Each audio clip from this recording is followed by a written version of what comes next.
morning. My name is Raymond Vandrick. I'm the director of the ASU Lake Havasu campus, and we welcome you here today. It's a great group, and I know we have a lot of great updates and opportunities for questions.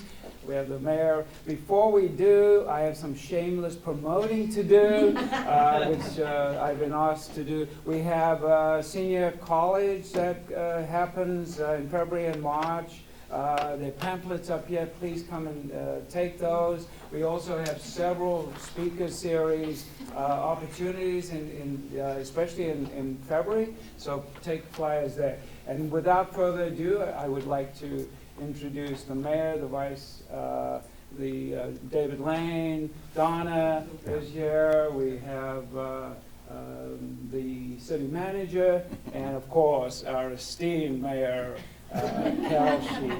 Thank you, Raymond. I appreciate it. Yeah, thank you. Well, good morning, everyone, good morning. and Happy New Year. This is our first time together since the new year and the new decade, and we came back to where it all began. This was the very first place that we had coffee with the mayor and city manager after I took office in 2018. So welcome.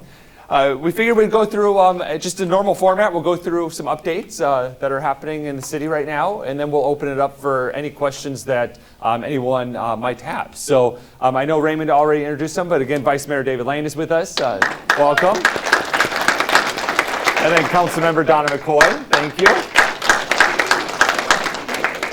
All right, so yesterday was a big day for the city. It was our annual planning session. And it lasted pretty much the entire day. And that's basically where we set the framework to talk about the priorities for the city going into the new year. Now, their new year is a little different. It starts on July 1. So we start planning now for the fiscal year that begins on July 1st. It's an opportunity for Jess and his team to be able to work with the city council, give us updates about what's happening from an operational perspective, long-range planning perspective, and then the council to be able to give some feedback to Jess and his team about priorities that we see for the future of Lake Havasu City. So a couple of the conversations that we had, we talked a little bit about boards and commissions, which Lake Havasu City is such an amazing community because of our engaged and active citizens. And so we have several advisory boards that allow citizens to participate in discussions about priorities that we might have in certain sectors. So we have an airport advisory committee. We also have a parks and recreation advisory. And then we have some commissions that do important work as well, such as the Planning and Zoning Commission that help uphold the general plan and our development code and those types of things. But we were talking about specifically the advisory board, so Parks and Rec and the Airport Advisory Board, similar functions, just different pathways. But yet City Code has different code language for each of them. And so just trying to clean up the code so that the way that the agendas are set, the way the information is talked about, and the way it's then disseminated to citizens so that it can be a really engaging experience for not only the participants on the board or committee, but it's also good for the citizens as a whole. So we talked about the frequency of meetings. Currently, they are meeting monthly, but changing that to quarterly and making them more robust with quarterly updates and quarterly action items. And so the council did give staff direction to clean up those clean up those city code sections so that they mirror each other in kind of what their roles are, and then meeting frequency to quarterly, but more impactful. Instead of monthly, where there wasn't always agenda items, and so people would get really engaged, and then they would fall out of engagement because there might not have been work needed. So it was just a little bit more productive. And the idea is just to make government more efficient and find ways for our active citizens to be passion-driven through these boards and committees, and to be able to give feedback to the city council and city staff. So that was one of the big conversations that we had there. Do you have thoughts on yesterday's? Yeah, well, to piggyback off the conversation with the boards and commissions, we also talked about doing something throughout the year. Maybe it's a joint work session with council and one or maybe both of the advisory boards, or some type of maybe a celebration of the efforts for all those different volunteers and board members. So to try to celebrate their successes, as well as get a communication going with the council and the boards and commissions. So we're all working for the same goal. Yeah, excellent. Yeah, then we also had a lot of discussions that kind of came in and out throughout the entire day about the growing community that we have here in Lake Havasu City. And we continue to add more home sites, more residents. Current estimates show us about 55,000 residents here in Lake Havasu City. Obviously, we're going through the census, which we'll talk about later, but I'll just leave that cliffhanger there for you for a minute. But about 55,000 people, and we're a growing community. And during the lean years of the recession, property tax rates were either reduced and or kept flat for many, many, many years in order to share that burden. As citizens were having and struggling with keeping their homes, we also tightened the budgets at City Hall. But now we have citizens knocking on our doors saying, I want more, I want more. And we're saying, we don't have any more, we don't have any more. And so we're trying to talk about what that looks like for a growing community to ensure that we have the correct number of police officers on the street, fire personnel to respond to 911 calls, parks and recreation staff, road maintenance, water, wastewater, all of those types of things. So we're a service-driven organization. We serve you, the citizens of Lake Havasu City, and how can we do that? So we've had some discussions on that, and our administrative services director gave a financial outlook and update to council yesterday to discuss where we're at and what the 5-year forecasts look like. So Lake Havasu City is very healthy financially. I mean, so we're in a really good spot. We in the current fiscal year that we have right now, we have a budget stabilization reserve, or sometimes referred to as a rainy day fund. I don't like the term rainy day because it's really there just to stabilize us, to make sure that we can continue to provide services. But we were able to fund that this year in the general fund and the enterprise funds, which will allow the council and city staff the opportunity, should an economic event occur, to continue to deliver the services to the citizens and or make plans if it's going to be a long-term economic event to continue to provide those services. So we're very, very healthy from a financial standpoint, but as additional residents move into town, we still need to be able to provide those services, so service levels need to go up. So we had some discussions about that. I don't know if you want to elaborate a little bit, Jess, about some of Jill's comments and thoughts on that. Sure. Yeah, no, I think you hit the mark, Mr. Mayor, that we are a growing community, and there's a lot of expectations that are coming from our residents. And as we grow, and as the houses are constructed and people are moving in, this is fantastic, right? But from the city's perspective, as far as the ability to collect funds to pay for services, whether that's police, fire, parks, all the external things we see in the community, water, sewer, roads, but also the support staff it takes to provide those services, IT, HR, finance, all the things that it requires to keep those folks properly equipped and maintained. But right now, from the way revenues are collected by the city in Havasu, is that we have a 68 cents is the property tax rate in Havasu. Compare that to the county, they're at $1.92, something along those lines. We're heavily reliant in Havasu on sales tax, which is a good source of revenue, but it's also one of those things where if anything happens with the economy, we have to react very, very quickly and respond. It's not a very stable revenue source. We've talked about a few things that are out there. We're going to bring some items back for the community's consideration, for council's consideration. And one of the things that we talked about yesterday was a commercial lease tax. So Havasu, we're one of 3 cities out of the 91 cities in Arizona that does not have a commercial lease tax. So with the number of storage units that we have in the community, it's one of those things that kind of sticks out like at least something to consider to see if that's something that would be palatable to the community. And then utilizing those dollars to continue to provide services. As we're going right now, as the community is growing, we will not be able to continue to provide the same level of service. We aren't today, but moving forward, we won't be able to provide the same level of service we are right now with the resources the city has right now. So we're all these things to talk about and iron out, and we'll continue to talk about them. And as we talk about a growing community and infrastructure or improvements to the community based on the growth, the council worked with staff last year and in our current budget identified that the construction sales tax, so the sales tax that is generated from construction-related activities, would be identified and earmarked for CIP, or the capital improvement plan. So we have a dedicated source for our capital improvement plan, what the good thing about that is it allows Jess and his team to plan in a much longer range. And so we can take a look at all of our assets, from air conditioning units on buildings to generators to police vehicles to fire trucks. I mean, it's just a wide range of things that we have as a community, but it allows them to be able to plan in a much longer phase because we're able to track that. So we can do estimates and economic forecasts, out 10, 20 years to see what that's going to look like based on again, census data and some other things that allow us to be able to figure those things out. So.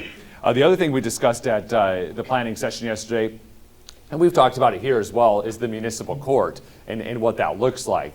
So just as a way of a recap, you may recall that the courts were consolidated. So all of the courts were in a consolidated fashion over at the College Drive Courthouse, and that's a county facility. Consolidated means that our municipal court, the Justice Court, which is Justice of the Peace, and the Superior Court all were housed and operated under one roof, basically. So they're under one roof, but also one management structure. So all the staff kind of interworked, and then we paid based on our involvements, like kind of caseloads and demand for courtrooms and those types of things. But as a community grows, unfortunately, folks that need court services grows as well. And so we're out of space out at that College Drive facility. And so as of August 31st, we deconsolidated, but we deconsolidated in place, meaning we just basically said, all right, we'll be on our own, and we now are a tenant of the county inside of that facility. So as you can imagine, that didn't solve any of our space needs issues, but what it allowed us to do is kind of unravel our relationship of over 25 years in place so that we can still provide the users of that facility and the citizens of Lake Havasu City with good service and identify any of the gaping holes that might come of unraveling a relationship of 25 years in place where we still can facilitate those transactions. But ultimately, we need additional courtroom space for the municipal court use. And we've identified, we're open to anything, but so far what we've identified is up on the City Hall complex, there's land available and parcels that we already own or control that we can build a courthouse there, which makes a lot of sense. The original master plan always had it up there. It saves costs because the jail is at the police station, and we can get the folks that did bad deeds that happen to be living in that area over to court in the morning in a pretty efficient way. And then a lot of folks don't always connect the dots that the prosecutor's office through the city attorney's office is also located at City Hall.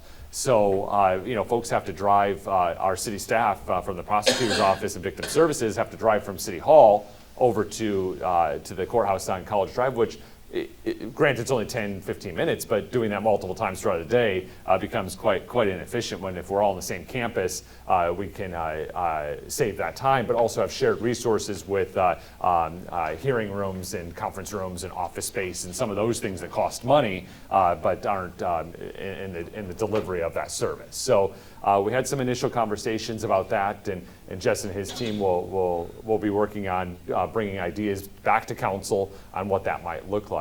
Or if you want to add a little bit about that direction. Yeah, so at the planning session yesterday, our annual planning session with council yesterday, we talked about the CIP plan as a whole, our capital improvement plan. These are the one-time projects that the city pays for, and not an ongoing expense like a salary or a small piece of equipment. And so we use one-time funds to pay for one-time projects. Now we have to obviously increase the budget for ongoing. If there's a new park, now we got to pay for the grass and mowing that property. So we talked about the CIP, and right now we have the courthouse in the CIP for year 5. So I think it's earmarked at $3.5 million. We put some dollars in there to do something, so to maybe alleviate some of the strain of the growth with the courthouse. So we're gonna have to take a look at that number, and we're gonna have to take a look at maybe moving that project up. So then if we do that, we have to move other projects back, kind of rearrange the puzzle a little bit, because you can't add projects if there's no money. So we have to make sure that the projects we have in the plan are fully funded, and we're being fiscally responsible. So we had some of those conversations about where's that need for that courthouse, and then what year should we be planning for it. And then at that point, we'll have to accommodate with ongoing, because now we have a facility. And I think it's very, very important for the city to look at the city campus, so that all the synergies with parking lot, land we own, and then creating that complex where people can go, if they know they have some business with the city, they can go to the city complex, whether it's PD, the courthouse, city hall, all those different functions would then be available and make it convenient for the community. So. Excellent. And then we also have talked in the past here about a positional analysis that the city was undergoing. And what that looks like is the last time that we had wage study done for the city was in 2006, 2007. And basically that sets up the pay structure so that you're paying city staff in a fair way that is equitable for the work that they're producing and is competitive. And so what we have ran into actually coming out of the recession, everything was great, and then coming out of the recession and in today's jobs market, we're having a really, really difficult time attracting and retaining city staff members. And you might think of the usual folks, police and fire, which that's one of them for sure. It takes about 12 months from the time we hire a police officer, from the time we'll see them on the street, just from training. So imagine if you hire 2 or 3 of those positions, go through the training process, get them on the street, and then they go down to another agency for very large amounts of additional money that we can't pay them. It's kind of a blow to us for all the costs we invested. But besides those folks, some other people are really, really important. Those are the ones that catch what we flush down the toilet. Yeah, those are some of our most difficult people to attract and retain. So we created a system of grow our own. So we train them and ensure that they get all of the proper certifications that are required to be a wastewater operator. And again, those positions are highly, highly coveted. They get all of the training, and although they're really committed to us and they may have graduated high school here and they may have family here, it's really, really hard to shy away from double-digit growth opportunities for their own personal income, and they find other agencies. So we want to take a look at what that looks like. City Council's been very, very committed to this process from a policy level. We had some departments wanting us to address it and fix it department by department by department.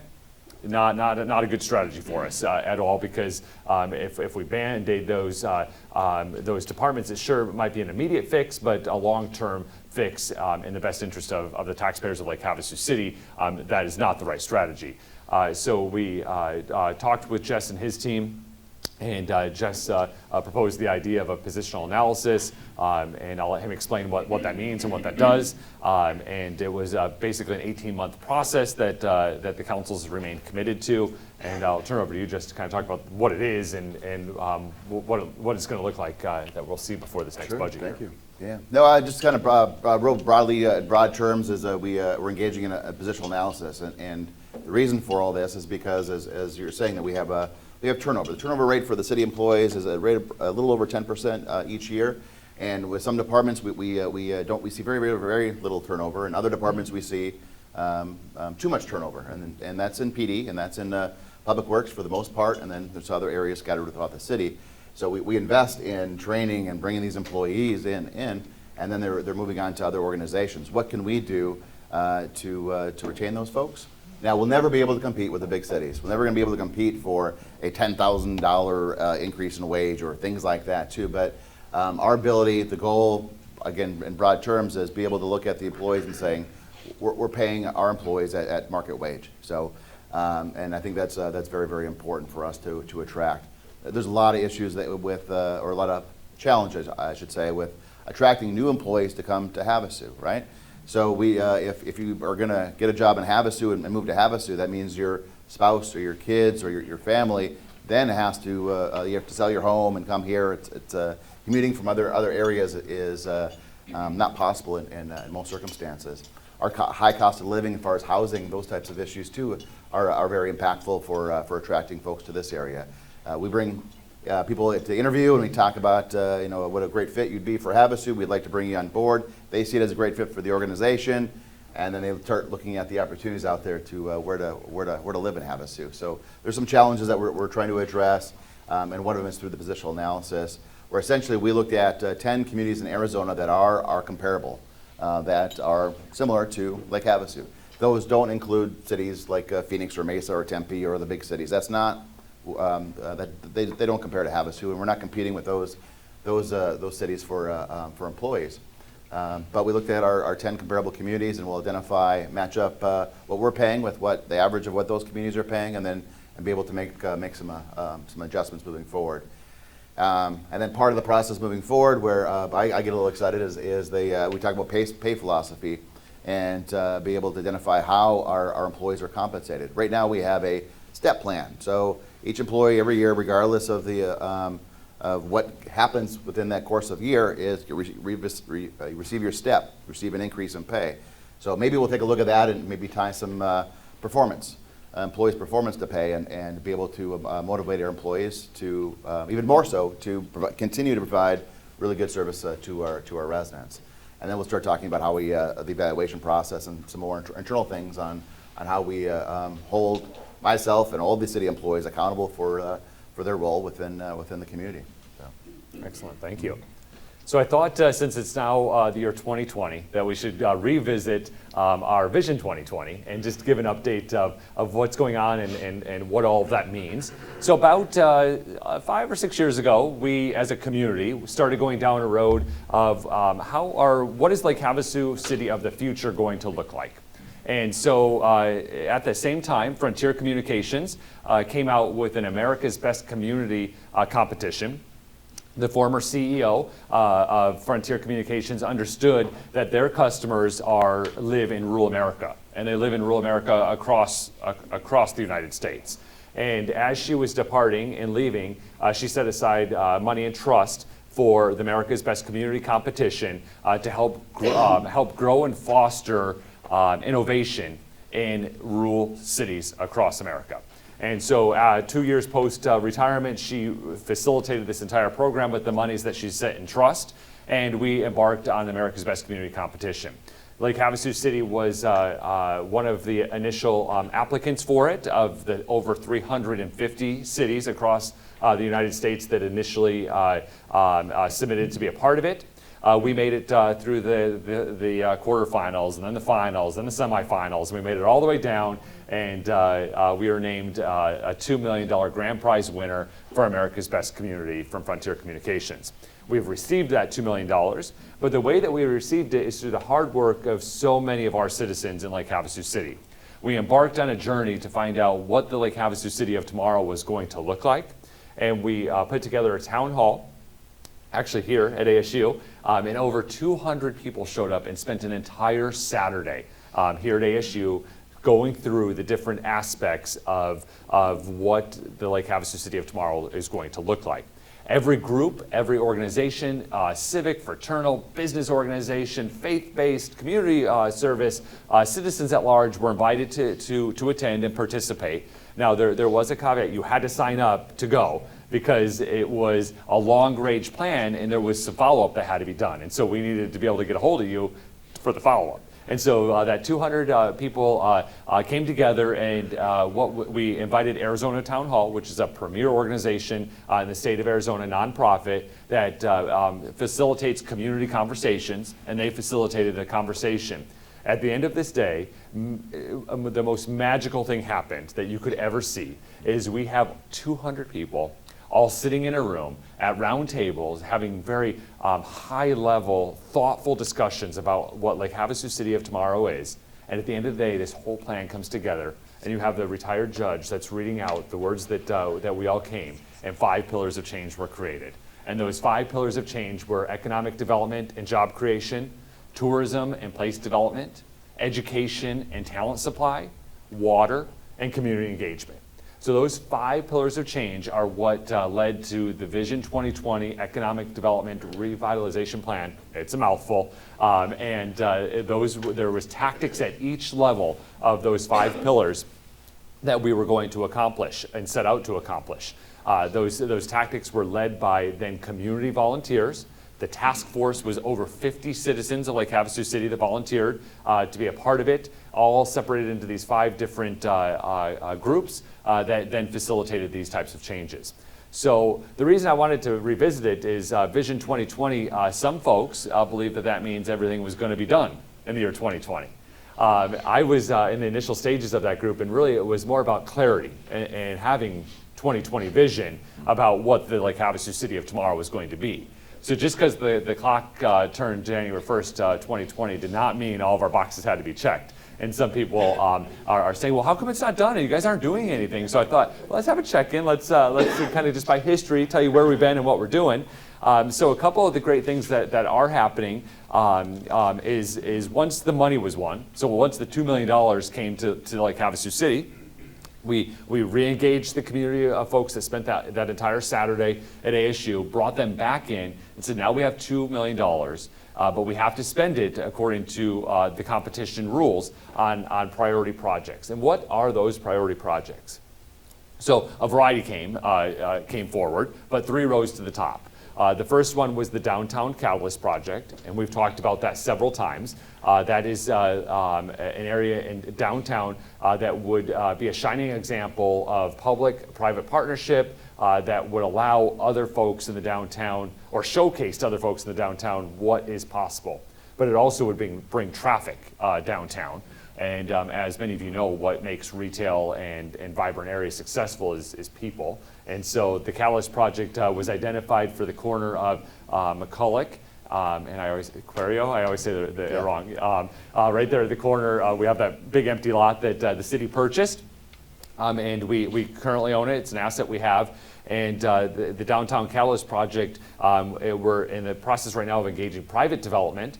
And that private developer would take a portion of that parcel, pay the city for whatever parcel or portion they take, and then the city would invest monies right adjacent to it for a public space. So it would be a downtown gathering space that would be a place that you might mill around on an afternoon or an evening. It would be augmented with the private developer of high density uses of restaurants and eateries and pubs and coffee shops, whatever that might look like, depending on the investment. Adjacent to and right over Pima Wash, the city already has the Mesquite parking lot, so some of our parking issues are already solved. But this would create a dynamo effect in the downtown area that would bring people to that area, and then the investment of private dollars up and down that street would start flowing at a higher pace.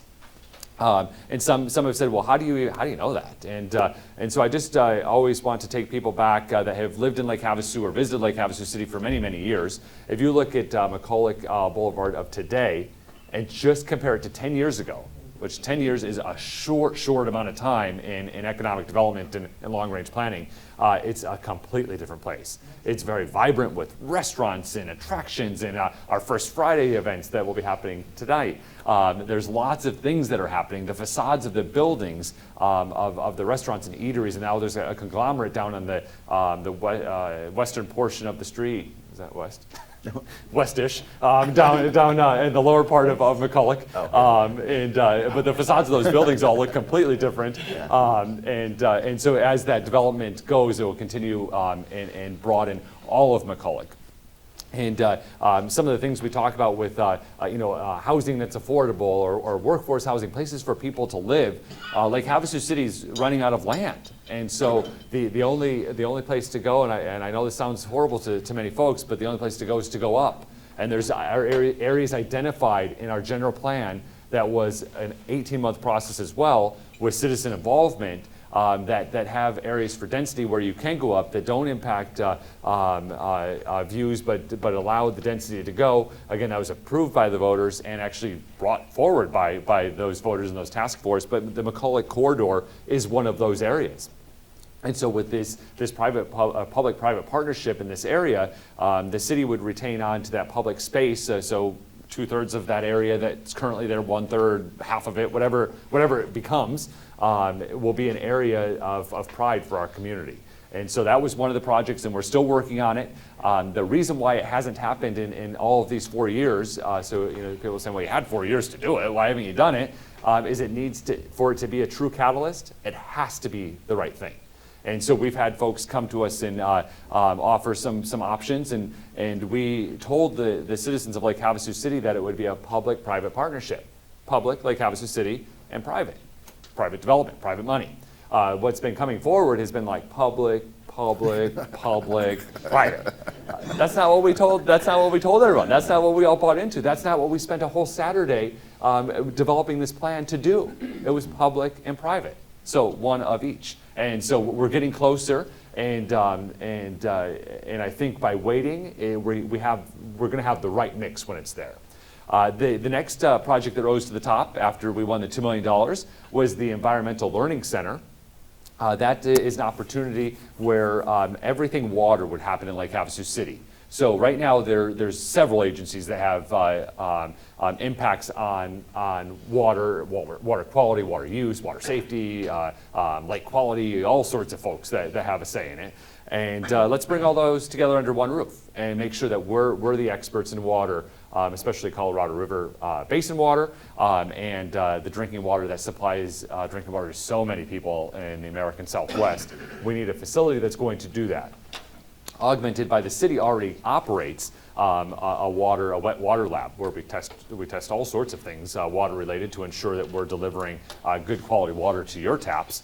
And that facility is original. So it's over 50 years old, and there's a need for investment in that area to ensure that we have the right equipment and the right space to do that. It might make sense that we would co-locate in a building that would be like the ELC.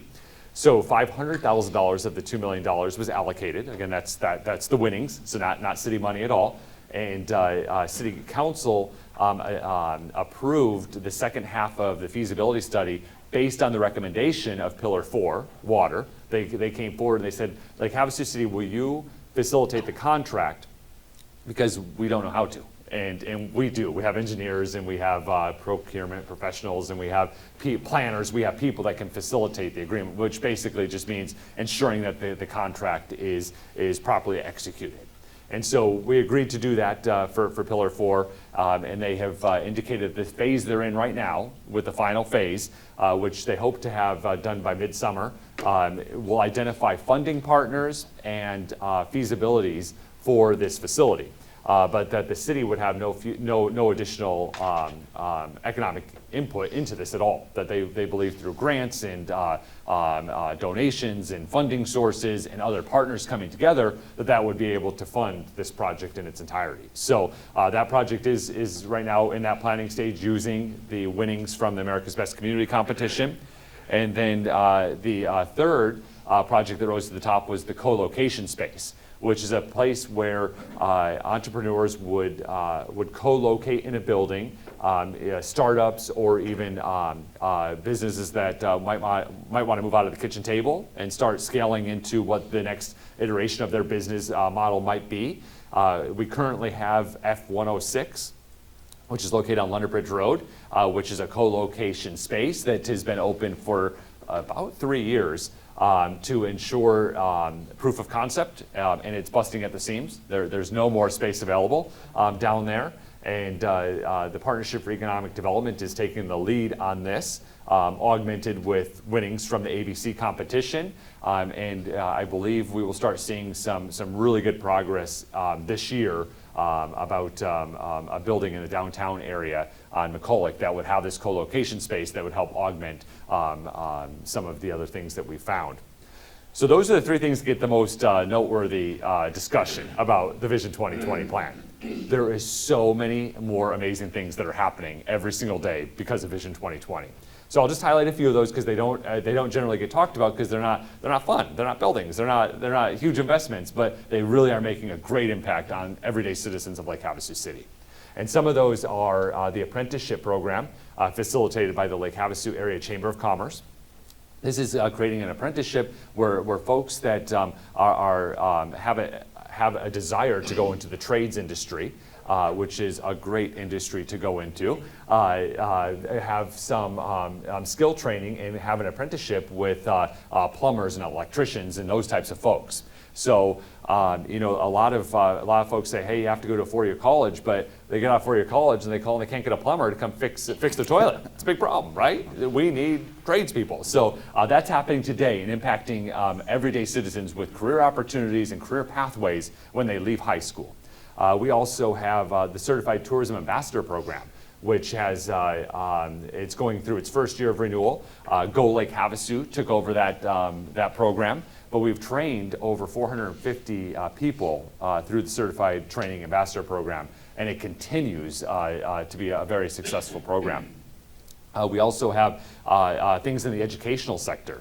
So we have internships that are happening every day from Lake Havasu High School students that are coming into workplaces throughout our community to be able to find what their next pathway is going to be.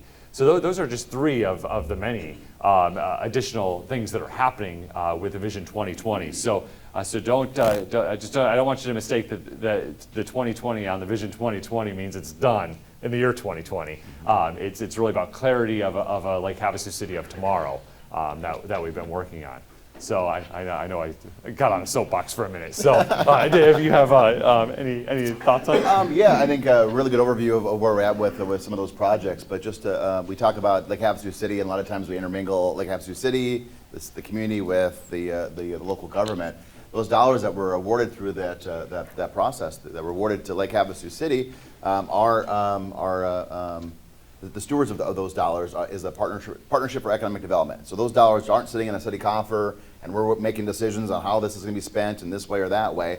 It's a community effort, and so we are obviously part of some of those conversations and and then the community is part of those conversations. But it's just not like where the city is going to go and write a check and build a building and those types of things too. So we have some negotiations, some discussions that take place over time, and I'm hopeful to negotiate maybe an agreement for the Downtown Catalyst project, where we have an investor that is willing to invest money into the project. What are the community's expectations for that person, and what are the expectations of the city? So we'll kind of get that down on paper. We'll have something to look at in terms of how many Ps are going to be part of that process, and make sure it's one public, one private, and no more than that in terms of the public dollars. Be able to put something in that's tangible that we can read and look at and say, okay, this plan makes sense, or what the heck are we thinking? And so I think at that point, then we can start to iron out some of these things and see a path forward and what that path forward looks like. Excellent. So we'll talk a little bit about the legislative session. Our representatives and senator are doing a really good job down in Phoenix. Senator Borelli, Representative Cobb, and Representative Biasucci working together on behalf of their constituents and the citizens of Lake Havasu City in District 5. There's a few pieces of key legislation that we're following, and our entire delegation are working very hard for us on. The first is short-term rentals. We've talked about this at great length in these sessions. Actually, generated by your comments and questions to us, and then we took the lead to help solve this problem.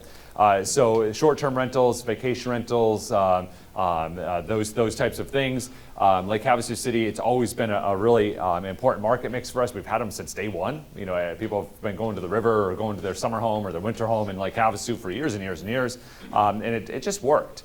And then the state thought they knew better. And in 2016, they got involved and passed a law that made it worse, really worse. And now we have citizens in our community that can't sleep at night, have to deal with nuisance and trash and noise and all these other things, and calling us saying, can you fix it?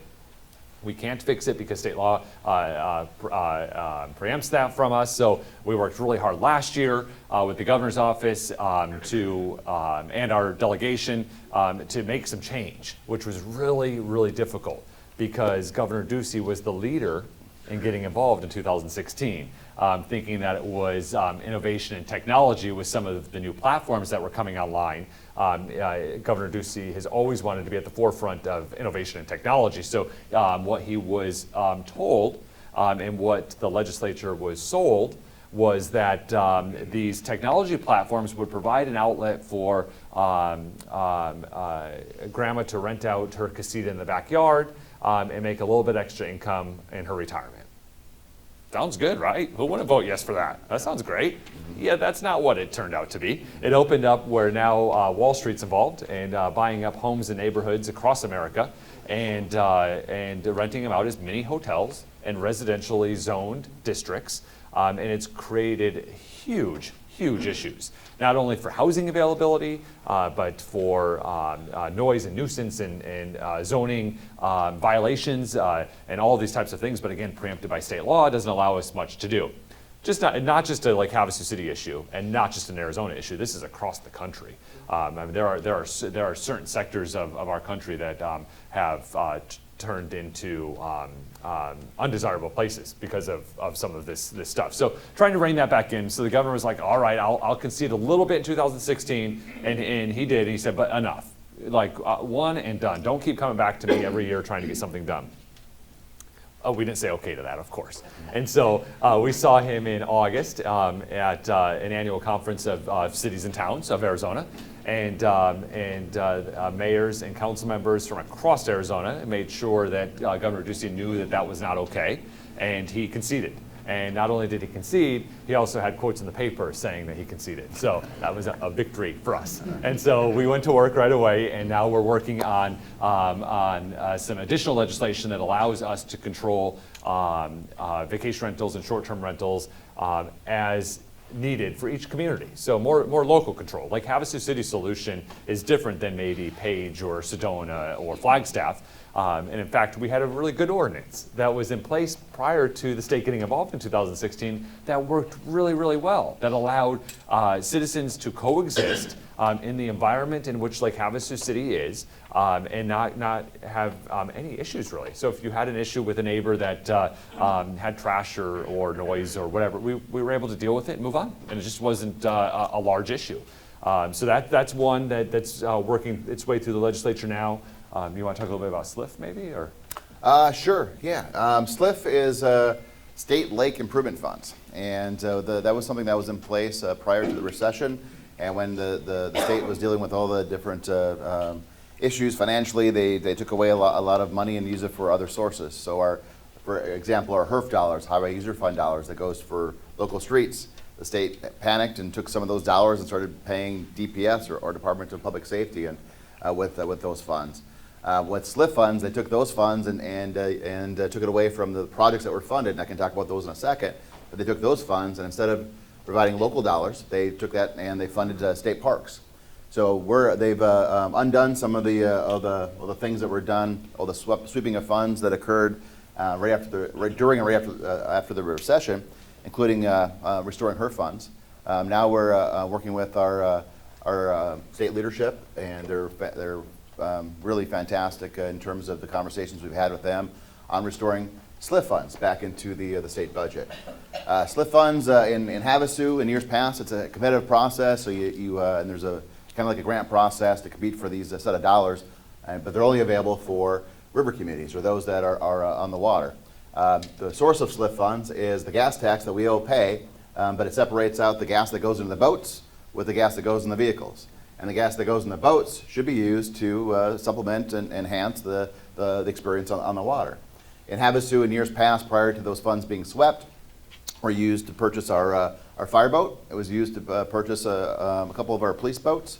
The seawall you see in the channel, used to fund, that's the dollars came for that project, came from SLIF funds. And there's a few other enhancements that at our Rotary Park and London Bridge Park Beach Park that were used with SLIF funds. So what we're asking the state to do this year is restore SLIF funds. That's a great deal for Havasu. That's also a great deal for all the communities up and down the river. So would really love to see that occur. Yes. That'd be a big win for Havasu and the region. And then we're also working on some allocation of funds for some infrastructure projects along Highway 95. So we're looking to see what we can do to improve that area. It's obviously the only way in and the only way out unless you go on an airplane. So we really want to make sure that it's easy to use and smooth there's certain sections of Highway 95 your teeth are chattering if you go over it too much. So we want to make sure that we get some infrastructure improvements in that area. We're making headway in that respect. But again, our delegation's doing a great job down in Phoenix for us. They really are in tune with what we need in Lake Havasu City specifically, and they're working hard for that. We will see them home hopefully sooner than normal because it's an election year, and so they'll be making their way home, and then we'll be able to see Senator Borelli and Representative Biasucci at our coffees. But speaking of election year, here in Lake Havasu City, we also will have 3 seats on the City Council that are up for a vote. We have the seats that are currently occupied by Vice Mayor Lane and Councilmember Gordon Grote and Councilmember McCoy that will be up in this election cycle for 2018. So there are candidate packets that have already been pulled. There's a lot of interest, which is exciting. I mean, that says that we're a vibrant community, that we have a lot of excitement to get involved and be part of the process and part of what it is we're doing. So we're excited about that. But a couple of changes to the law that we'll see is that Arizona moved the primary date up. And so we used to be at the end of August, now we're at the beginning of August. So that's moved up about 3 weeks. 3 weeks, yeah, up to the first Tuesday in August as opposed to the end of August. Yeah, so it's the August 4th this year. So it's the first Tuesday. That'll be going forward for every election from here on out until law changes again. But that was changed at the state level. And but what that means for us is that all those beautiful signs you like to see will be coming 3 weeks earlier. So instead of July, they'll be coming in June, early June. The signs will be allowed to go up.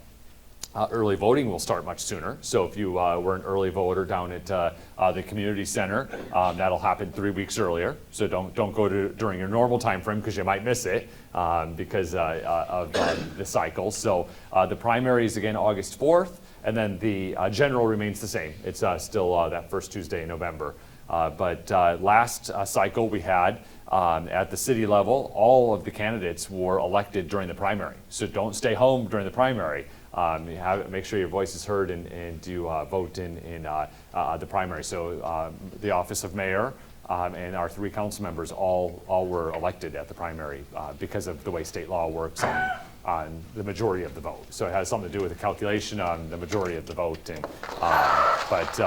so that's the election cycle in Lake Havasu City. There's obviously lots of elections that would be happening that I'm sure you'll hear a lot on TV about. So.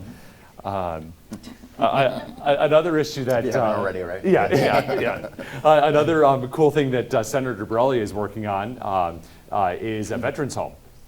And that veterans home is a place for veteran seniors to reside for long-term care. And there's these facilities across the state. There's about, I think there's 4 of them across the state. This would be the 5th. There is not one in northern Arizona and certainly not northwest Arizona. Although we would love to be home to this facility. It takes some space, and the city of Kingman had some free land. Not the city of Kingman, but in Kingman, a donor gave up free land. And so it looks like Kingman is going to be the home of that, but that's still a great win for all of us. We'll be able to get our veterans up to stay in Mojave County, stay close to their home, and be able to have a great place to work to live out their life. What the state allocation to this facility would be augmented by federal dollars, and actually the majority of it comes from federal. So the appropriation that they're working on in the bill that passed committee this week, you may have read that in the newspaper, is to get the match. So the state would put up the match, and then the federal government would do the work, and the private donor from the Kingman area would give the land. So pretty exciting, and Senator Borelli's been working on this all the years he's been in the legislature, and a real proud moment for him. So when you see him, thank him and let him know that they staying steadfast in this pursuit for all these years is finally paid off. Yes. And then let's talk about some fun stuff. So the police department has just recently announced that they have been accredited. So the Arizona Chiefs Association, about 4 years ago, put out a call to come together and bring police departments the opportunity for accreditation. Basically, the gold star or the best practices of how police departments operate. So when that challenge came out, police chiefs started to respond. But more importantly, the risk pools started responding. And they said, oh, we really like this idea. We like going through additional training measures, making sure it's the gold standard. And if you do it, there'll be some benefits to you on your risk. So insurance policies, dollars that you have to pay for those types of things. So pretty cool thing. And like last week, was it? Or 2 weeks ago? Last Friday. Yeah, last Friday, Lake Havasu City was awarded accreditation, the 4th in the state. So we were the 4th police department in the state of Arizona to be accredited. So really proud moment for Chief Doyle and Captain Sterling, who led the effort as the accreditation team leader for Lake Havasu City Police Department. But you can rest assured that we are being served and protected by the best and brightest in the state of Arizona. So pretty exciting. On the same front of the police department, we have a new officer, and his name is Rocky, and he's four-legged, and he's up in Las Vegas being trained right now. He's not really being trained; his handler's being trained. So the police officer that is assigned to Rocky is being trained. And Rocky isn't your normal police dog. You know, he's not the scary German Shepherd that might get you. He's a dog that's specifically trained for one purpose, and that purpose is to sniff out drugs. And so he's very, very talented. His breed's very talented in this respect. And he will be out protecting and serving and making sure we get the bad folks off the street and the bad things that they have with them off the street. So pretty excited about that. And then a lot of that, as far as the funding to bring Rocky to Havasu after years of training, and I think in Belgium is where the training takes place, where all came from donations within the community. How wonderful is it, Lake Havasu City, for people to step up and say, hey, we want a canine in this community and this dog. And I wish we had a picture to show, because he is adorable. Yeah. Our police chief makes the joke that every time he's got to go into a difficult situation with maybe a tense conversation, he'll just bring Rocky, and everybody's just going to stare at the puppy. Springer Spaniel? Springer Spaniel.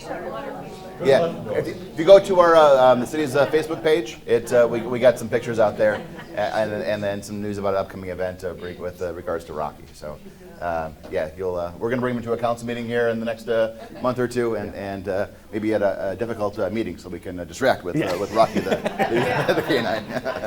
You're onto our game, so I just yeah. Not supposed to give all the secrets away. Yeah. Okay. Yeah. Okay. Yeah. Let's see. Another cool thing that's happening, again, I briefly mentioned it, First Fridays tonight. So that's along McCulloch at Yard City is the host of that, which is right next to Small Cakes. It's the lot in between there. It's a really fun event for citizens to come gather and have fellowship and see artists and listen to some music and congregate with your neighbors. It's a really fun thing. The other thing, if you read the paper this morning, know about the Smithsonian exhibit at the museum. It opens up tomorrow morning at 10 a.m. and it'll be with us until like March 4th. March 22nd. There we go. Yeah, March 22nd. We have the star of the front page of the paper with us today to help volunteer to put it up, so thank you. But really cool to have that quality of exhibit here in Lake Havasu City. So if you get a chance, go check out the Museum of History, check out the Smithsonian exhibit, but also take a look at all the amazing things they have in this museum. So, sometimes we forget, just being a city of 50 years of age, that we have any history at all. But the sections on Robert McCulloch and the tribes that were here long before us, some really amazing things that they have at the museum. The other thing I wanted to just mention real quick is we've had conversations with staff from Senator McSally's office. She has been attending several of our meetings.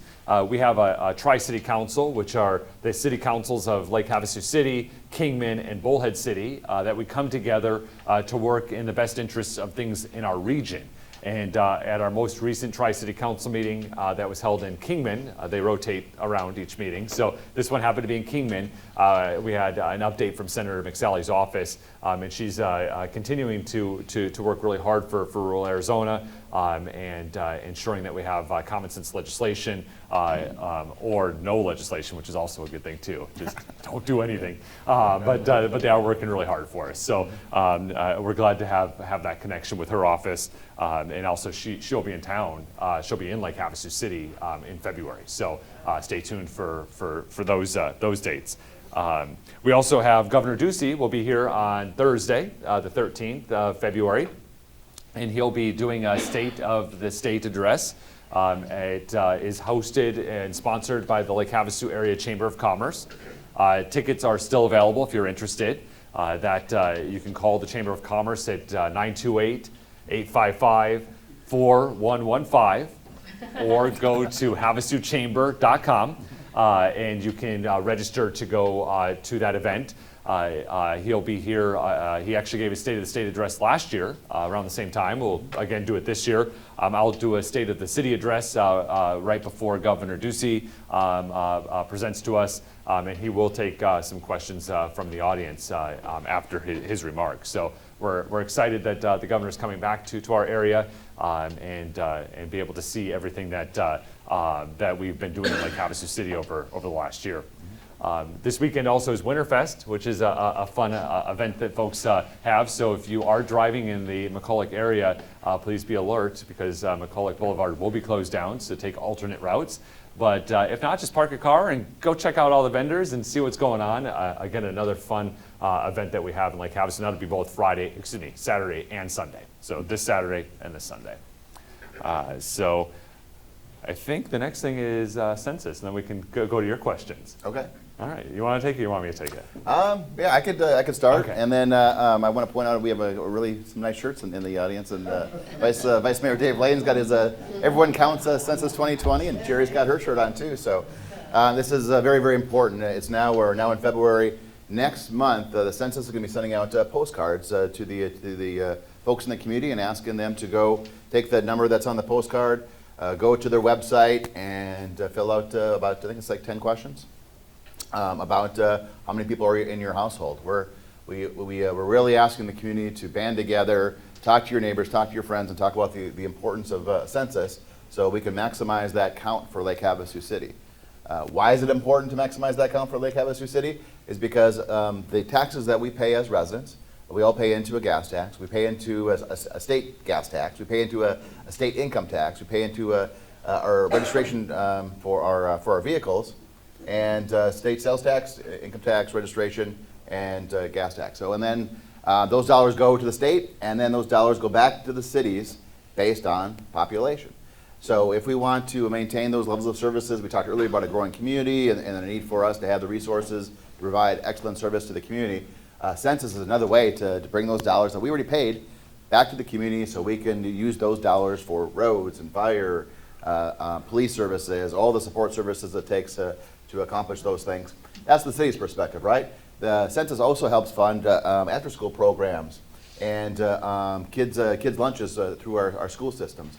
Allows the civic organizations and the nonprofit organizations in the community to apply for grants and bring some of those services and dollars into the community.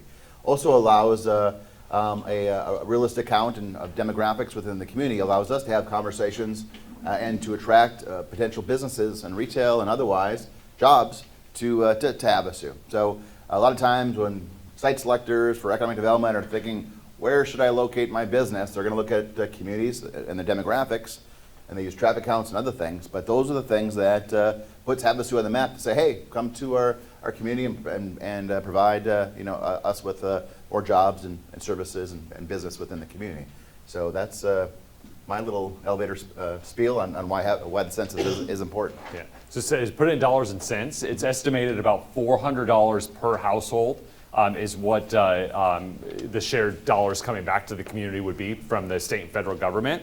So if we undercount by just even 1,000 over 10 years, so it's a 10-year number, $4+ million impact to our community. So really important.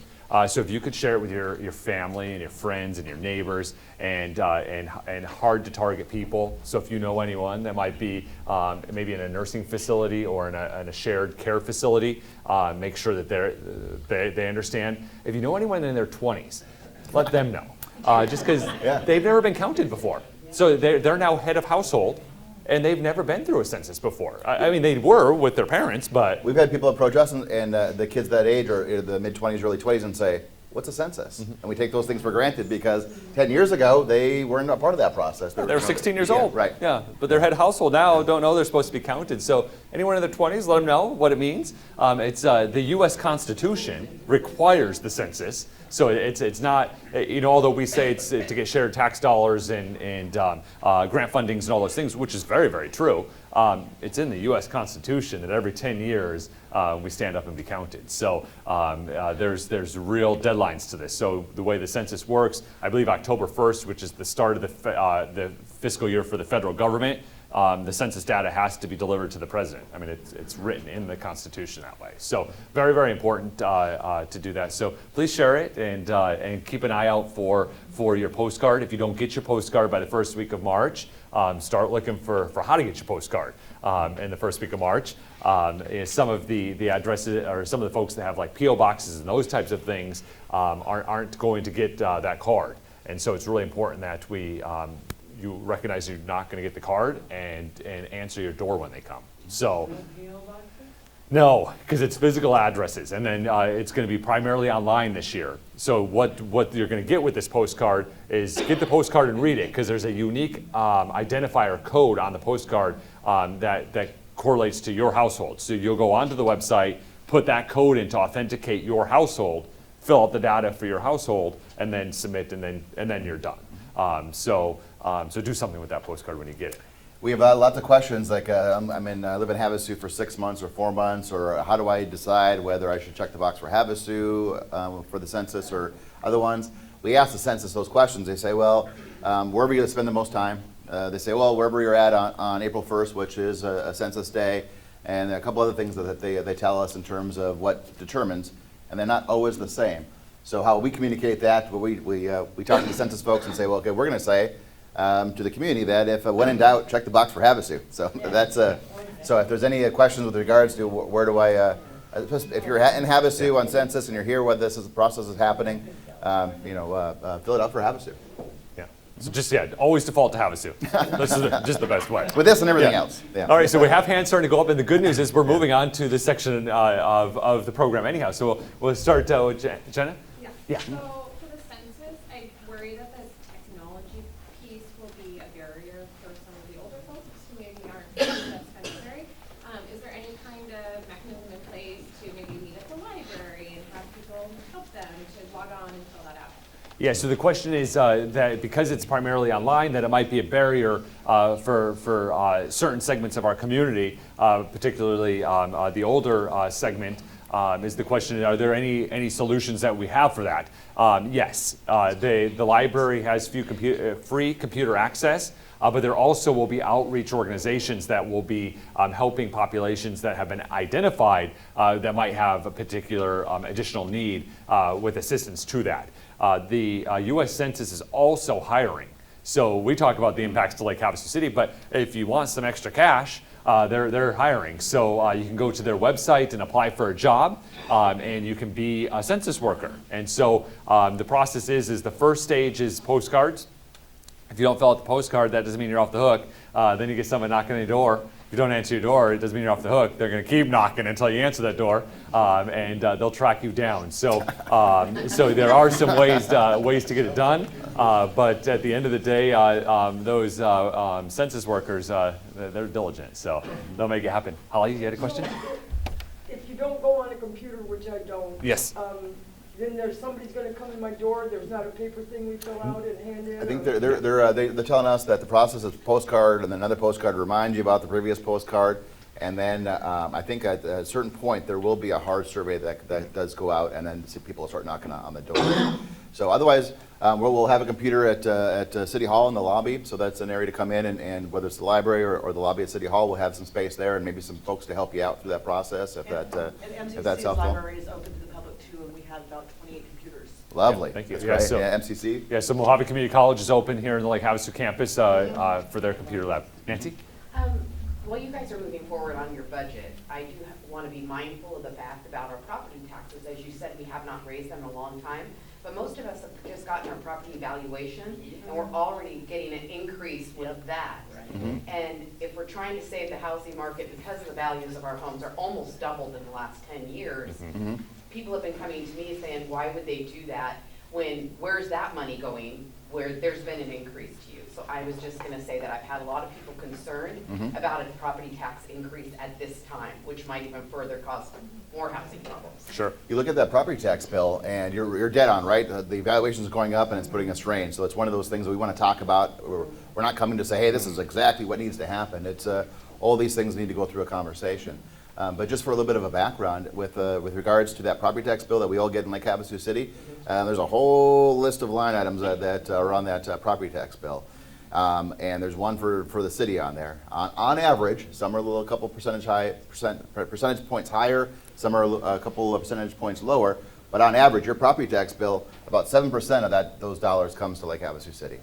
The rest, like I get, we're 68 cents, county's $1.90 something. There's other entities on there that are part of that assessment too. So just we're not talking about when we talk about property tax, we're not talking about your entire property tax bill. We're talking about that, and it's not a done deal. And it's like the mortgage is already going up, for those people that already need to pay mortgages. So if you could just, I did love the idea about your lease on. Commercial lease tax. Commercial lease tax, yeah. Yeah, right now the question is about property taxes and raising them. Just to put some comfort level in people, we have a very conservative city council. Yes. So you don't have to be too worried. And then if we didn't have a conservative city council, the state law says you only can increase it by 2% a year. We're not looking to harm. We're looking to have the conversations with the community to be able to provide the services that the community is asking us to provide, and how do we do that? So and that's it. So great point. We're sensitive to it. So yes. Okay, positional analysis also has to do with the taxes, because you're saying we get so many people coming in applying for jobs, we train them, they go through basically an apprenticeship program. During that analysis, has there been any talk about having those people sign contracts where they have to stay in that job for a minimum of, say, 5 years? The job I came from, that's exactly what I had to do. When I started that job, they trained me. They figured out that if I wasn't there for 5 years or more, they wouldn't get their money back, and I had to sign that contract. Well, so the question is, for employees that are leaving, we do on-the-job training with them, and then they leave. Is there anything about signing, requiring them to sign a commitment letter to stay for a long time? Outside of my role as the mayor, I'm also an employer. There are some people I don't want for 5 years. I'll train you and you got to go. So that's a double-edged sword. The contract didn't state that you couldn't fire me. Yeah. All it stated was that they had to make a commitment to stay for 5 years. It's a little bit different if the city wants to get rid of somebody because they're a bad apple. Okay, yeah, give us that. But no, so there has. I mean, in certain instances, there are. But there's some laws that prohibit some of that kind of stuff. So we have such a difficult time right now for taking the example of police officers. All cities across the country are having a difficult time in attracting police officers. So we'd love to see that, where we kept every police officer that exuded high quality and high commitment to the city. We'd love to keep them for a minimum of 5 years, but that's one more step that they may not be willing to take if there's another community that's willing to hire them. So that's something that we'd have to ask for them to sign, and that's a way you'd love it as an employer, but as a potential employee, maybe you're going to go look for another organization You to might work want to for. still check into it, because the last two cities I was in, they both do that with police and fire. Yeah, no, thank you. And one of the things that happens, that I was told, is that when they stay for 5 years, you have a better chance of retaining them for longer. Sure. Yeah, agreed. Yeah. And the police unions and teachers unions and a lot of the other unions are all for this, because that keeps those people there in their local, giving them their money. And so that's, as an elected, I can say this, we don't have unions here, and we don't want unions here. And so, but I can say that as an elected official, but, and so that's part of it, but point, we have your point. So, any other questions? Bonnie? Yes, not so much a question as a comment. When I heard you discussing infrastructure on Highway 95 and some of the bumpy parts, I would just like to recommend that you shoot for having the I-40 exit expanded somehow, because that is frustrating. Yeah, great. So Bonnie mentions, we talked a little bit about some infrastructure improvements along Highway 95 that we're working on. And then she mentioned take it up a little bit further north, and let's expand the I-40 bridge and the I-40 interchange by Pilot and Loves. That is a tight area. The asphalt looks really bad. Before I say my next remarks, again, that's not Lake Havasu City, but I can give you some information on that. We don't have those dollars. Those dollars are not ours. That's over federal interstate and a state highway. But just this year, they're working on appropriations to expand that. It was in committee the first week of January, and it looks like ADOT's going to have allocations to repair that interchange in this budget year. So, yes. It's not a matter of just repair, it needs to be expanded. Yeah, that's included. Yeah, that's what is included. Sonia? I don't have a vote, but I heard you say that the taxes from the boat tax, Gas tax. Gas. That goes in the back, yeah. goes into like our water area there. How do they know? Yeah, it's funny. Yeah, so they bring in, Good answer, so the question is about SLIF funds. When we were talking about SLIF and what those dollars originally were for, is they allocated out the money that people, the gasoline people put into their boats, so that could be for a fund to take care of shorelines and water and those types of things. How do they know what that is? And so they hire an accounting firm that goes through, is it an accounting firm? Or an audit firm? I don't know. Some type of a firm that does An economist? Yeah. Somebody. Somebody does the numbers. Yeah. And it's actually shocking. So I just learned this week. It costs about $250,000 to do this analysis across the state. Isn't that so crazy? Yeah. And so they were doing it every 3 years. I'm like, what? So the new kind of plan and proposal is that they would do it every 10 years. Which is good. I mean, geez, that's so much money. And so that's not our money. That's, well, it is our money, but it's the state's budget, not Lake Havasu City's budget. It's collectively ours, taxpayers' money. But let's do it every 10 years. It's more prudent. And so, but there's a firm that goes through and identifies that. And then also some people can take exemptions on it, like commercial boat fleet. And they, of course, track their gallons that they put into a boat. It comes down to like 1/100th of 1 percentage point is basically what it breaks down to, and to maybe about $6 million per year in funds is what we're talking about here. Yeah, Cameron?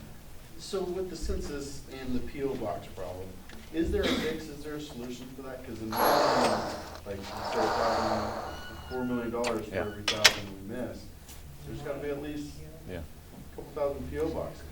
Yeah, that's why we're here. That's why we're telling you. But, So, I mean, what's their solution? What's their fix? I've never. Is there nothing? well, it's about physical. It's about your dwelling. I mean, so they're counting households, and so. But people who live in condos count too. You know what I mean? Agreed, and that's why we have a committee. So at the state level, there's a census complete count committee. At the county level, there's a complete count committee, and then at the city level, there's a complete count committee. And so we're identifying nursing homes, not as important in Lake Havasu, but jails, inmates count,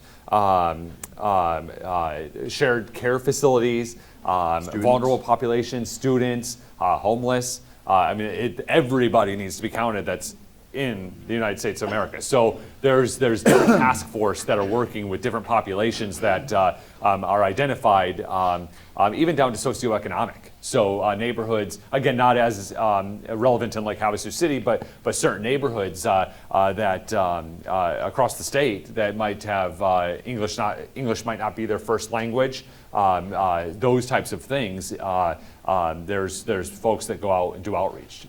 So we're really counting on the door-to-door people to catch those. Yes. Oh, absolutely. Yes. One other little impact with the census too is that if you look at the census numbers from 2010, we identify as like 33,000, somewhere in that range, dwelling units in Lake Havasu City. So 33,000 properties, homes in Lake Havasu City. 22,000 of those homes are actually occupied per the census. So a third of the homes we have in Havasu are, according to the census numbers, so some of those just weren't counted at all. But that just shows you how many second homes and Airbnbs and those types of properties that we have in Lake Havasu City. So a third of the homes in Havasu weren't even counted at the last census. You talk about a 55,000 population, it's higher than that because we're, with a third of the homes are considered. They just yeah. don't live there. Yeah, and they're not considered as part of our population. Yeah, But we still serve that driving our population. roads. Yeah, still driving our roads. Still calling 911. Yes. So the door knocker will be going to apartment complexes? Yeah, Oh, yeah. Well, in apartment complex, I mean, if you have an address, say you live at apartment 123 in Lake Havasu City, unit 102, you're going to get something. Yeah, it's just not a PO box at the post office. So yeah, if you live in a multifamily dwelling that has its own unique address and you receive mail at that address, you're going to get the communications. So, Jerry. What's going on with the Kmart Plaza? Kmart. Good question. Yeah. All right. So Kmart closed. It's a sad day in Lake Havasu City. After 30 years, many of those employees were with Kmart right up to the very end, have been with Kmart right from the very beginning. And so we've talked in this forum many times about retail and the future of retail and the impacts of retail and the online channels and what that's doing to retail. So Kmart, it obviously is not closed because anything like Havasu City did. They have some corporate issues, the way that their business model runs. But Lake Havasu City still was a store that folks were going to and enjoying, but they had to make a business decision on the next round of store closings, and we happened to make this round. We were saved from like 200 previous rounds, so it shows that our store was doing all right. But that's a very large space in a very central location within Lake Havasu City. And the Partnership for Economic Development is working with the owners of the facility to repurpose it. There was an article in the newspaper, I believe last week, that talked about what they're looking to do, which would be additional retail uses. I believe we could imagine, and this is me speculating, I don't have any inside information, but me speculating that we can imagine it being repurposed like the shopping center in the north end of town where Hobby Lobby is and Tuesday Morning and the 99-cent store. That's not the north end anymore. It's still the north end, yeah. It's still the north end of our community is where, that was where the Walmart was located before it relocated out to the mall. And that whole space was occupied by one tenant, and I would imagine we'll see something very similar in the downtown Kmart space, where it would be subdivided with multiple tenants in smaller footprints, which seems to be a trend in retail across the country, where we went from small mom and pop shops to really large stores to now we have to have big and super centers, and now we're going back down to regular size stores. So that's the thought of what might happen. Yes? Yes, sir. The coming soon signs out in front of ASU here. Yes. Can you comment on those? Coming soon signs in front of ASU. Yes, showing what appears to be an emergency entrance to the hospital and a parking garage. There's 4. Right in front. Drove past it as we came in today, right next to the. I didn't. I came from the other area. Besides the whiteboard there. That's a good question that I don't know the answer There's to. an emergency center, like a hospital. Let's talk about zoning. Well, I think there was some discussions, I don't know the details, so I can't share details, but I know right out front here, there was some talk about some type of a medical complex at a smaller scale, whether that's a urgent care or something along those lines. that there's something that's proposed that on that site. Yeah, that area is zoned. Yes, it is zoned for that. Because the picture is very specific on what it shows. Okay. Yeah, so it might be, there might be something, we haven't seen plans of the city yet, but that area is zoned for height and for that use. That particular use actually is in the UMC Yep. zone, whatever that means. Yeah. Build up. Yeah, so the city's role, whether we're talking about Walmart or the Hastings building or the project out in front of ASU and things like that, is that we rely on the business and the business community and the private sector to do great things and come up with plans. And as a city, that we sit back and encourage those conversations to occur. And then when they get to the point where they want to build and construct, they come with an application to the city to make sure that their plans are in coordination with our zoning and all the safety issues that are tied to our building codes. And at that point is when the city gets involved. But we don't build these facilities, we don't own these facilities, and we're not leasing these facilities. But as our role is to make sure that they're safe and compatible with the neighborhoods. But we rely on the business partners in the community to do these things. So sometimes we're the last to know. Yeah. Yes. Oh, I know they've done part of the work on 95 and Kiowa. When are they going to repave that? Yeah, so the questions about the Kiowa intersection along Highway 95, again, with everything that's a state highway, that the city is not in control of the project, but I will give the information. It's important to our community. They've put in the median, which was a safety measure that was there, and then they promised us an overlay that would stop from your teeth chattering, because it's really bad right there from the entrance all the way to almost Tacoma. And they are coming back, but it won't be till the spring because of temperature gradient to put the product down. So by spring is when they anticipate to have that done. Yes? What is the population actually based on? Because it varies so much from summer to winter. Is it home addresses or? It's permanent residents. So yeah, when we For the say census, when we say 55,000, the census counts only every 10 years. But then they have economic forecasts that they do each year that identify based on the data that they have what the growth or the decline is. Fortunately, like Havasu City has had steady growth, which means that we were able to manage it, which is a good thing. But yeah, it's based off of permanent residents. Okay. Mm-hmm. Not actual, yeah. Yes. Yes, I'm going to follow up on something that one of my neighbors talked to you about last December, and that's shooting and counter-riot activity very close in to the end of Cherry Tree where we've lived for 28 years. I'd like to give you a cover letter and set up a 15 or 20 minutes with you. I've got some detailed maps, but the shooting is well within a quarter mile, and there's a little spur canyon there. A lot of the neighbors are really rattled. The windows didn't break, but so if I could, I'll call the secretary sometime next week. We'd love that. Yeah, That's great. Mm-hmm. Yeah, thank you. Yeah, for those watching at home, it has to do with the shooting and such that's happening in the deserts. Yeah, the tannerite and all those. Targets. That it's.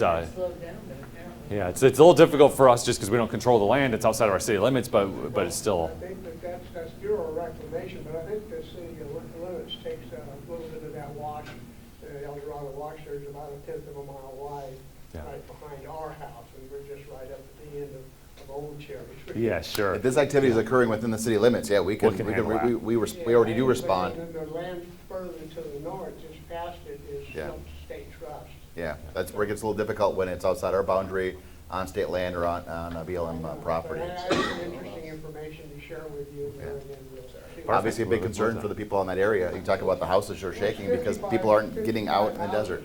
Close in, just the first layer there. Yeah. Yeah, very good. Well, we have a few more minutes. Donna, you had a question?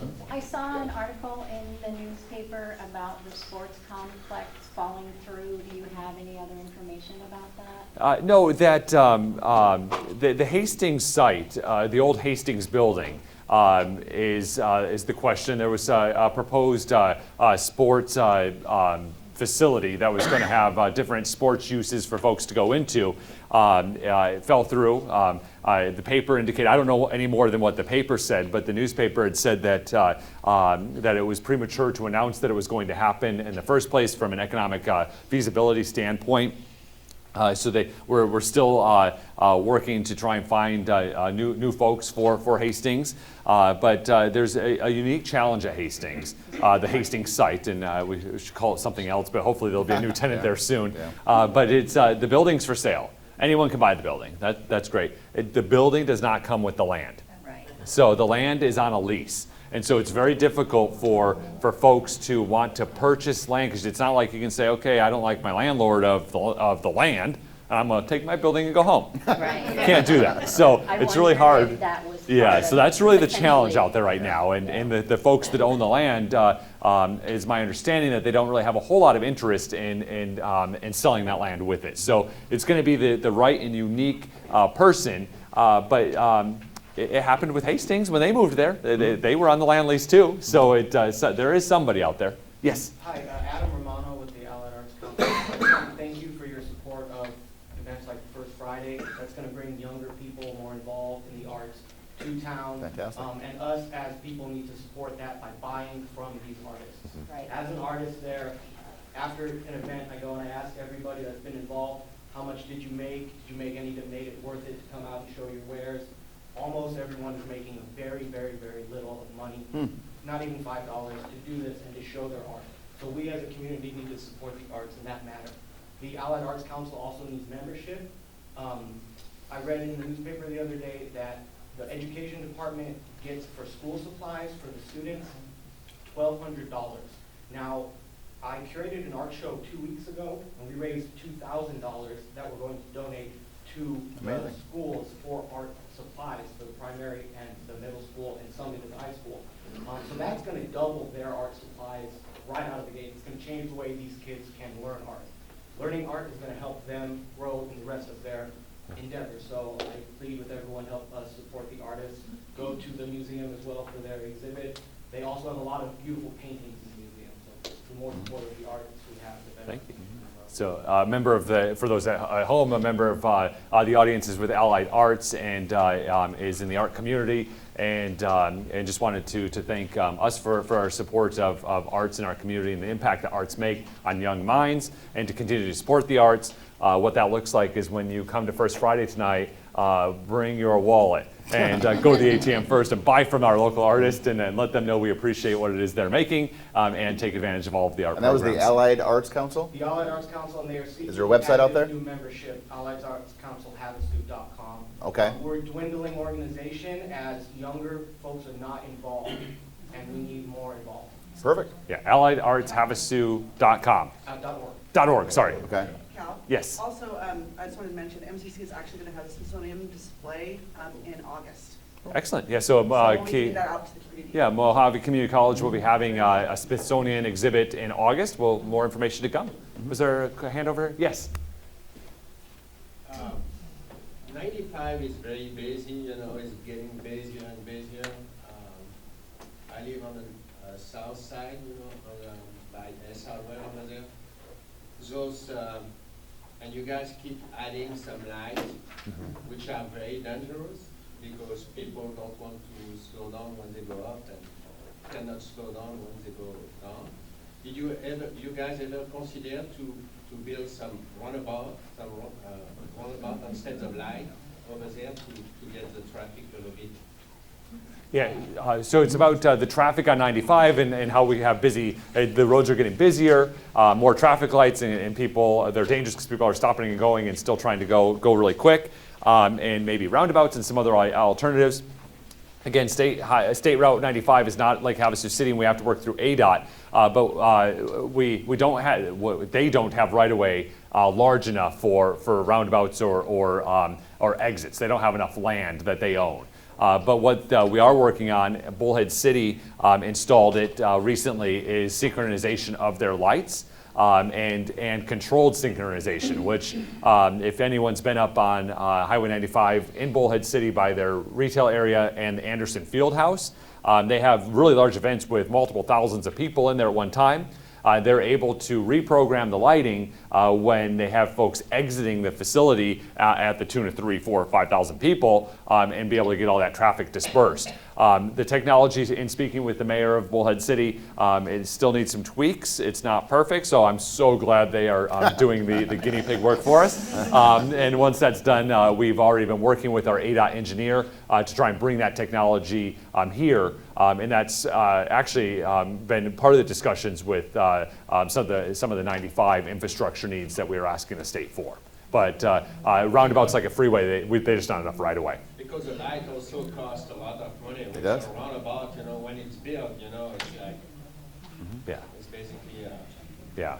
very set and. I think there's one roundabout in Mojave County up north area. I might be the only person, maybe the two of us, that actually that lives in Havasu that likes roundabouts. I'm from Europe and Yeah. we only have roundabouts in Europe. Yeah.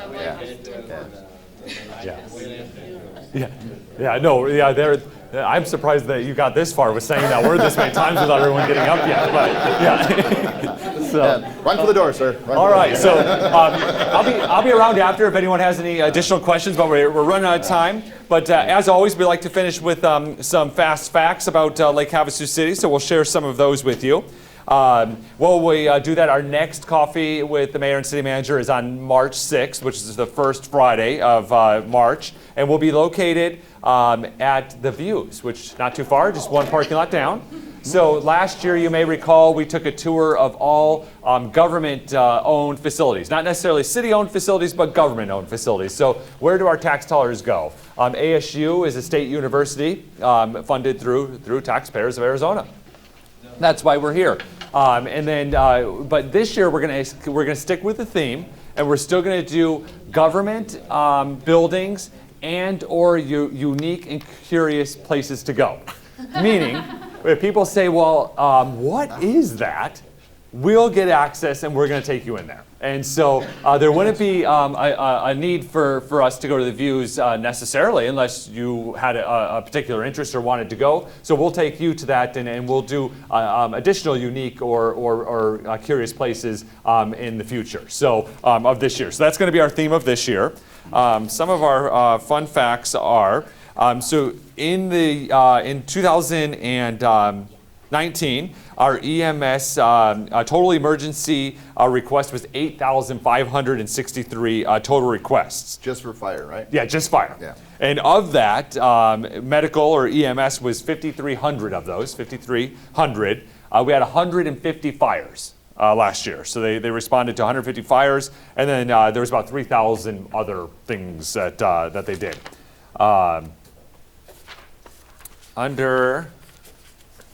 I thought this was going to be a great idea, but I knew I should have organized it better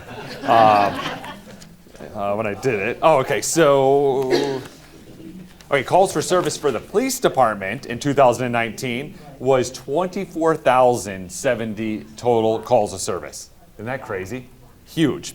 There was 1,095 crashes in 2019, and then there was 3,064 arrests were made in 2019.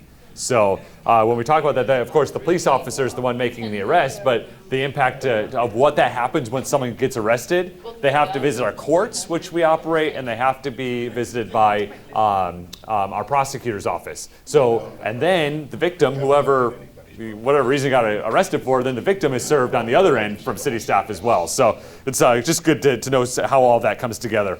The NOVA program, which is a program for students in the 5th, 7th, and 9th grades, and it talks about values and nurturing good behaviors. Over 1,300 students were trained last year, so pretty cool. And we had 8,029 hours of volunteer hours to our police department from citizens in Lake Havasu City. So those are our fast facts. Thank you so much for the opportunity to serve you as mayor. Thank you for being here today, and we'll be here after to answer any questions.